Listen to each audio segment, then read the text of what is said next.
pastikan Anda bukan bagian dari 10 juta Gen Z yang menganggur. Nah, sebenarnya apa penyebabnya sih yang sangat-sangat kontras sekali saat ini ya? Banyak orang-orang bergabung di organisasi yang menurut saya tidak jelas sebenarnya. Dia prodinya apa, organisasinya apa. Halo semua, saya Eki Karno dan kali ini saya mau bahas tentang pengangguran. Dan hari ini saya pakai jas biar kelihatan kayak orang kerja, biar kelihatan kayak businessman. Tapi aslinya pengangguran sih. Dan cocok sekali episode kali ini kita mencoba untuk tim Baju Dok Kreatif mencoba untuk membahas tentang pengangguran. Dan ya banyak berita-berita di media sosial, bahkan berita nasional mengabarkan bahwa hampir 10 juta Gen Z menganggur. Saya juga berpikir apakah saya salah satu dari 10 juta itu, atau bahkan teman-teman saya juga bagian dari 10 juta itu.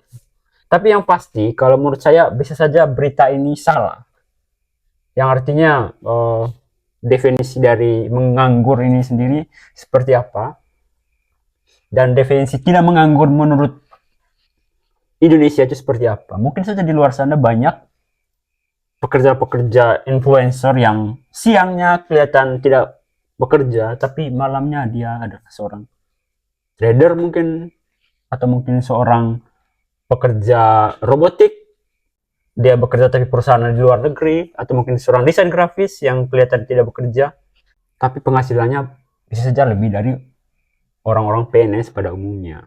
Mungkin juga yang dianggap menganggur ini adalah teman-teman kita yang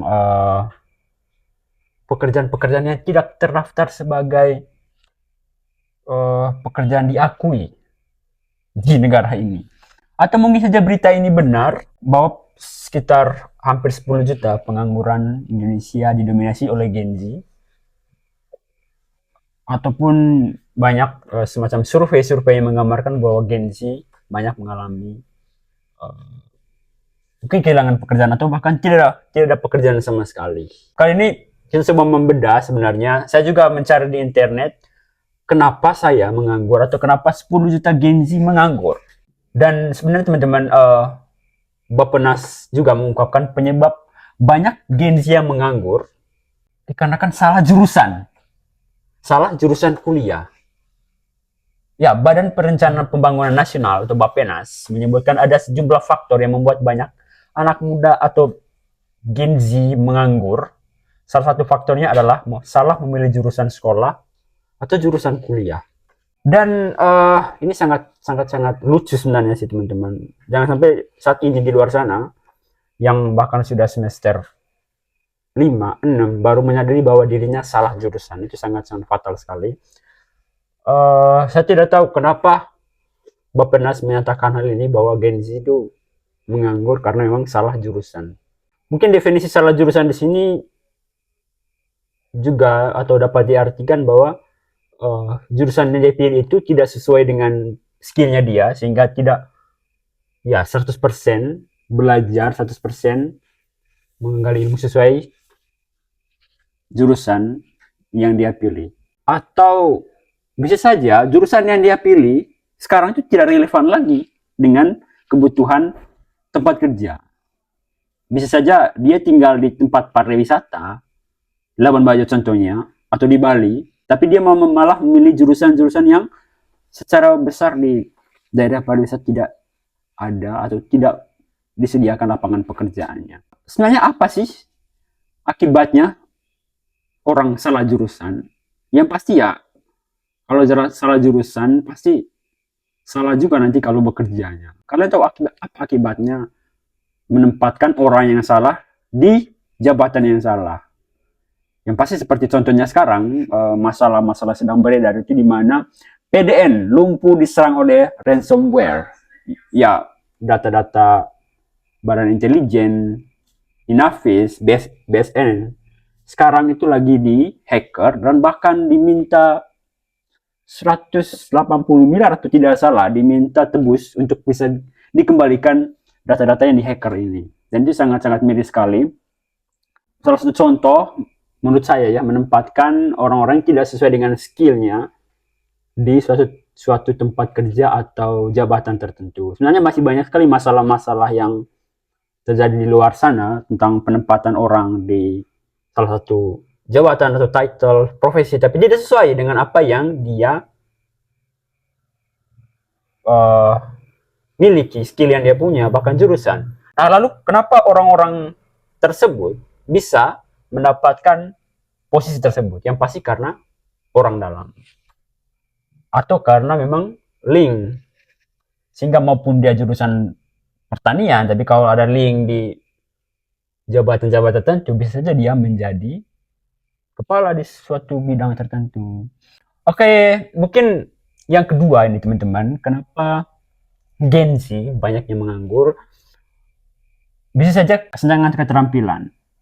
Terdapat kesenjangan antara keterampilan yang dimiliki oleh lulusan dengan yang dibutuhkan oleh industri. Ya, ini sangat-sangat miris juga sih, bahwa skill yang dibutuhkan oleh company itu tidak sesuai dengan keterampilan yang diajarkan di sekolah. Kita tidak tahu apakah di sini sekolahnya yang salah, perguruan tingginya yang salah, atau Gen Z itu sendiri.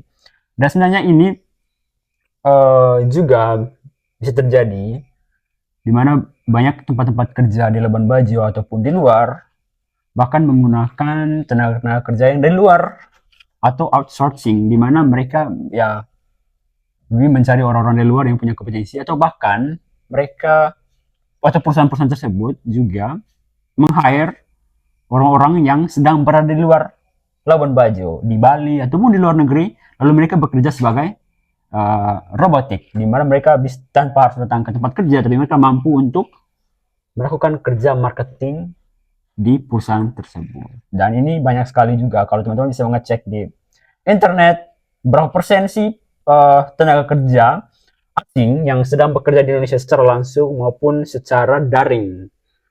Ya seperti tadi, bisa mengerjakan proyek-proyek marketing melalui ya tanpa harus datang ke tempat kerja tersebut, tanpa harus datang ke perusahaannya. Ini juga sangat diminati oleh para Gen Z yang tidak harus operasional, tapi juga ya secara freelancer juga dikerjakan. Yang ketiga, ya mengapa Gen Z banyak yang menganggur ya. Saya juga ini mencari di internet juga, karena saya juga menganggur dan saya tidak tahu apa akibatnya. Terpaksa saya harus mencari di internet. Yang ketiga ini kurangnya pengalaman kerja. Mungkin sama seperti yang tadi ya, di yang poin kedua. Banyak perusahaan membutuhkan pengalaman kerja yang relevan, namun kesempatan untuk mendapatkan pengalaman tersebut terbatas. Saya agak bingung kalau soal tentang pengalaman kerja ini. Pengalaman kerja maksudnya seperti apa?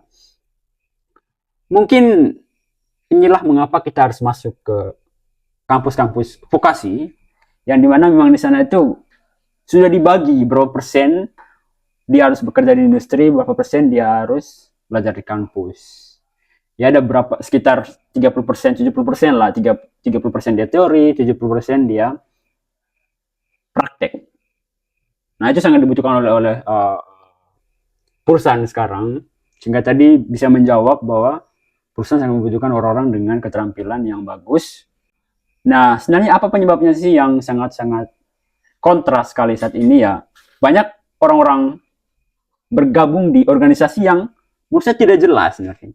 Dia prodinya apa, organisasinya apa. Jadi kan yang ditanya di perusahaan adalah apa pengalaman Anda saat berkuliah di prodi tertentu. Lalu kalau dijawab dengan pengalaman-pengalaman di organisasi di luar mata kuliahnya, agak rancu juga. Pengalaman Anda banyak tapi isinya terlalu banyak pengalaman Anda, sampai perusahaan juga bingung mau ambil pengalaman yang mana untuk kami terima sebagai bekerja. Mungkin itu salah satu alasan juga.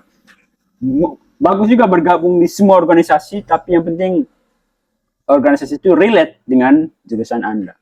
Pastikan Anda bergabung di organisasi-organisasi yang mendorong untuk teman-teman dapat mendorong skill, juga mendorong keterampilan sesuai jurusan. Ya saya juga melihat banyak yang bergabung di organisasi-organisasi yang tidak penting sih sebenarnya, tapi yang penting rame. Makanya mungkin ini menjadi alasan juga kenapa perusahaan sangat membutuhkan keterampilan kerja. Yang keempat ini pertumbuhan ekonomi yang lambat. Ya, perekonomian juga berkembang dengan cepat jika pembukaan lapangan kerja di suatu daerah tertentu atau kemajuan pembangunan di suatu daerah tertentu berpengaruh sekali. Seperti di Labuan Bajo, ya akhir-akhir ini semakin berkembang, banyak lapangan kerja yang dibuka baru di sini, banyak hotel-hotel yang dibuka, banyak perusahaan-perusahaan travel agent, sehingga menyerap banyak SDM lokal. Nah, sebenarnya belum cukup juga sebenarnya, belum cukup untuk bisa menyerap tenaga kerja. Ya, seperti contohnya tadi itu kan masih banyak Gen Z yang menganggur hampir 10 jutaan. Dan 10 jutaan ini juga mungkin belum terdaftar semua, belum terdata semua. Mungkin lebih daripada itu ya teman-teman. Itu mungkin BPS juga belum melakukan survei di desa-desa mengenai Gen Z yang menganggur ini. Dan hal ini juga menurut saya lebih dari 10 juta pastinya. Bisa saja juga pengaruh Gen Z ini menganggur ya karena ya keterbatasan akses dan infrastruktur ya, mungkin banyak daerah-daerah yang sudah berkembang tapi masih banyak daerah-daerah yang belum berkembang, sehingga ya membuat banyak, bukan hanya Gen Z tapi semua orang menganggur, tidak mendapat pekerjaan. Dan ini sangat berpengaruh sekali. Yang berikut ini, ketidakcocokan antara pekerjaan yang ditawarkan dengan harapan Gen Z. Gen Z mungkin memiliki harapan yang terlalu tinggi ya teman-teman terhadap pekerjaan yang didapatkan. Dan ini sebenarnya lebih kepada gengsi sih sebenarnya. Ya kadang fresh graduate yang punya ekspektasi tinggi terhadap pekerjaan yang mereka, tapi tidak sesuai dengan apa yang diterima dari tempat kerjanya, entah itu gajinya ataupun kenyamanan bekerja. Karena gengsi terkenal dengan work-life balance, ini sangat membuat Anda menganggur. Work-life balance itu sebenarnya untuk orang-orang tertentu, tidak semua orang itu memakai kata tersebut ya sebenarnya.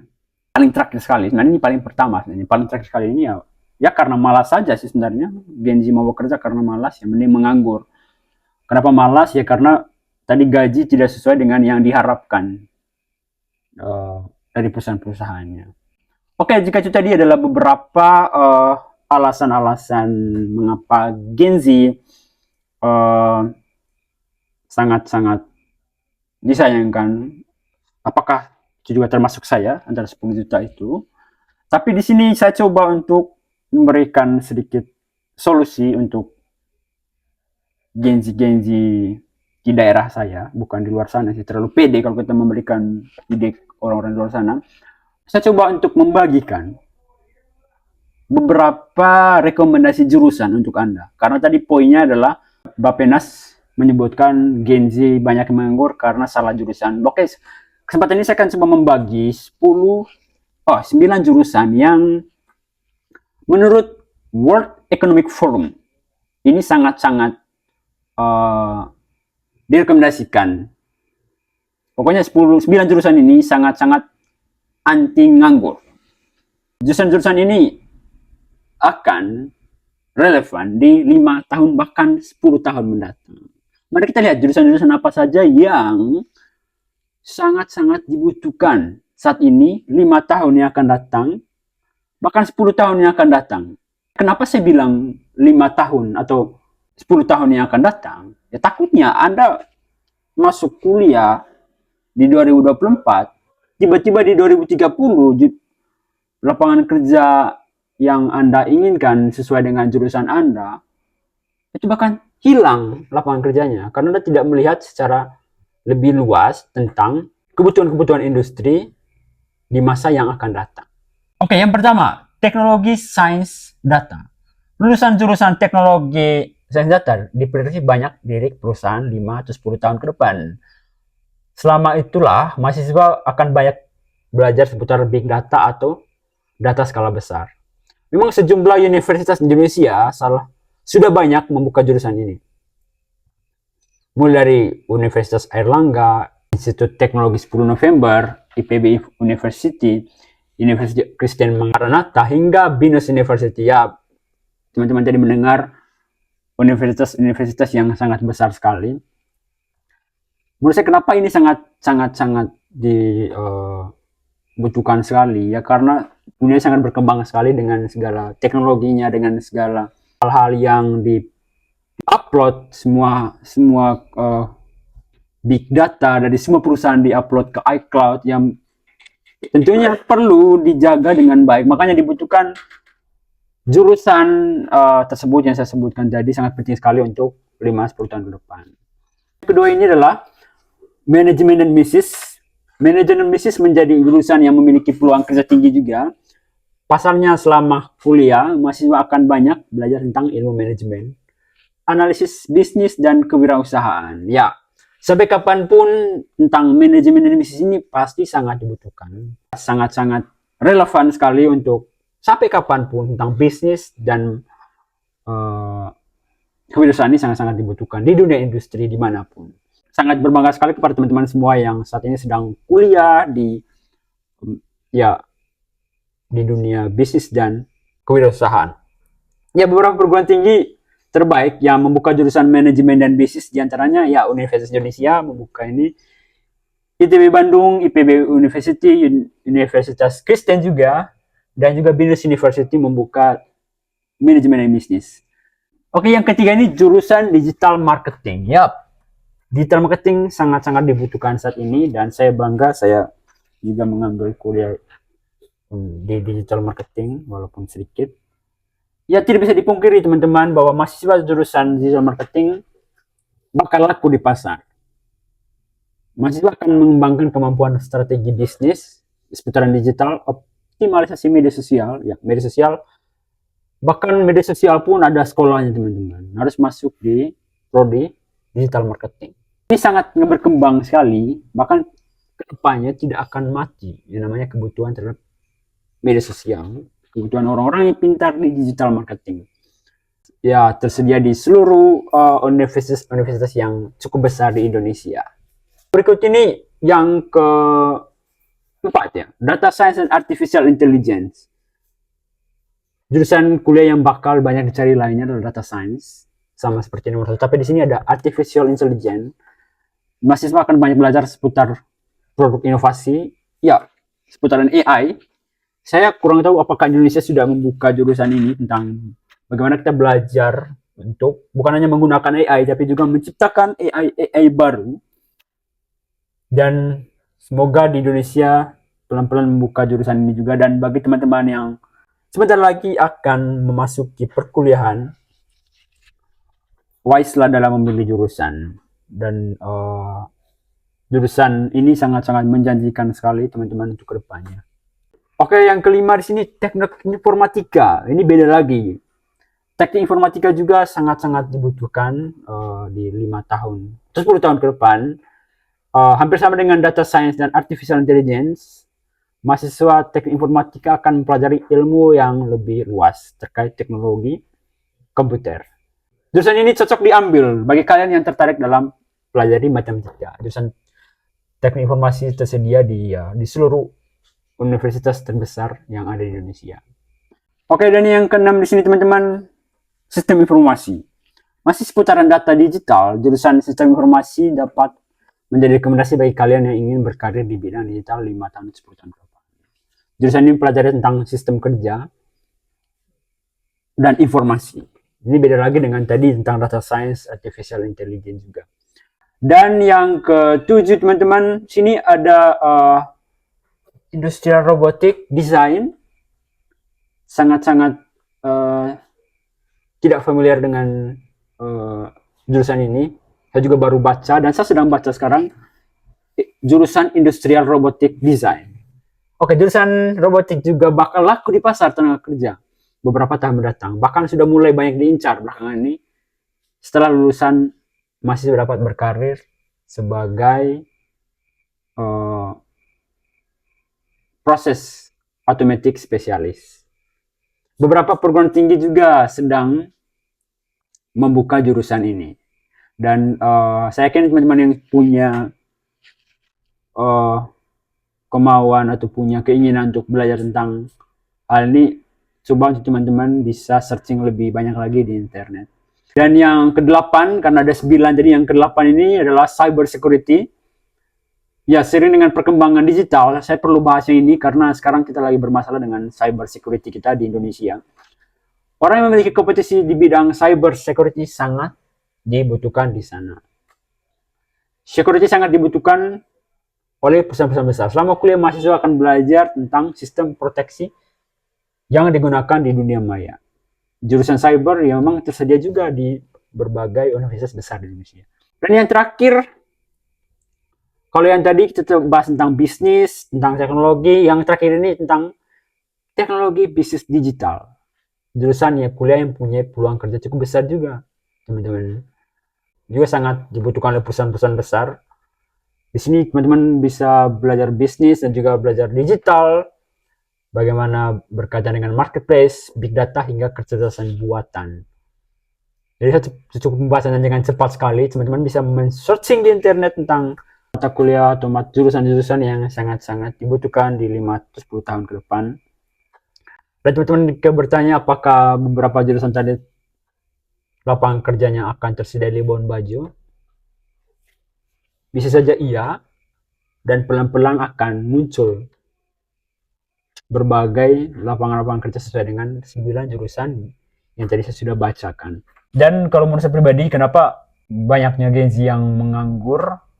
Itu bukan karena, bisa saja bukan karena keterampilannya kurang, bukan karena juga salah jurusan, tapi ya karena kalau kita bahas tentang supply and demand, kalau ya penawarannya sangat banyak sekali, pelamar kerja banyak, tapi kalau demand itu kebutuhan tempat kerja cuma sedikit, ribet juga. Kalau 100 orang dengan IQ yang sama, nilai yang sama, bahkan dengan dari universitas yang sama, kalau dibutuhkan cuma 10 orang, ya 10 orang, 90 orangnya pasti tetap menganggur, walaupun nilainya oke. Ya, 10 orang tadi, walaupun dia dipakai orang dalam, yang pasti ya 10 orang tadi tetap bekerja, walaupun sama, skillnya sama, kemampuannya dengan 90 orang lainnya. Karena Indonesia ini besar, lapangan kerjanya juga banyak, tapi manusianya juga banyak. Jadi orang-orang berlomba-lomba untuk mencari link, lomba-lomba untuk mencari orang-orang terdekat, orang dalam untuk mendapatkan pekerjaan. Saya juga sedang menganggur, habis konten ini ya pasti nguli juga. Dan kebetulan kali ini saya mencoba untuk sharing kenapa Gen Z banyaknya menganggur. Dan terakhir, pastikan Anda bukan bagian dari 10 juta Gen Z yang menganggur.